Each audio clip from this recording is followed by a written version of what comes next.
Director of The Flash, Andy Muschietti, in an interview with The Playlist, talks about recasting Ezra Miller in sequels. And he says if a sequel does happen, Ezra Miller is staying.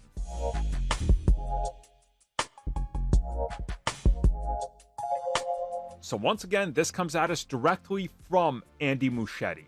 And when asked about The Flash 2 and keeping Ezra Miller, he said, and I quote, "I don't think there's anybody that can play the character as well as they did.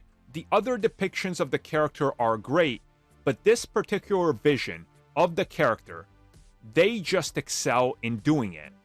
And as you said, the two berries, it feels like a character that was made for them. In principal photography, Ezra was brilliant and most committed and the most professional actor. Ezra gave everything for this role, physically, creatively, emotionally. They were absolutely supreme." Okay, so let's rewind this a bit. So obviously everybody knows about Ezra Miller's problems, everything that's happened, all the accusations, court dates, and everything, all the evidence. So that's one thing. On top of this, we know that they started work on The Flash 2 back last year. In October, we got the report that they were already writing scripts. So who knows what happens? We know that they can't legally fire Ezra Miller up until the film is officially out worldwide. So once again, what he's saying could be taken in two ways. One, it's, well, yeah, of course we're going to keep Ezra Miller. They're great. But they can't legally say we're going to fire him.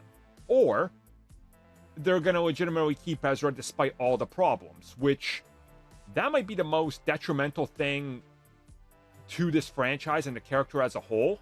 Like, that is really, I don't know how to explain it. It's almost tone deaf of them.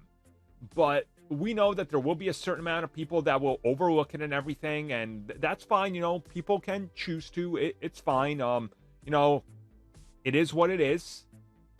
But I just don't know if this is the smartest decision. And let's say The Flash goes on and makes $1 billion or whatever. People are predicting it's going to. I mean, it's going to be hard to justify dumping your lead star. But it's happened before. So who really knows what the solution's going to be here and what ultimately happens? I do believe that if Ezra shows signs that everything is fine, that they're going to try to keep them on. But they're going to have to be real careful with this one. And that's where things could get murky. Again, we'll talk about this all once The Flash is officially out. But how do you guys feel about this?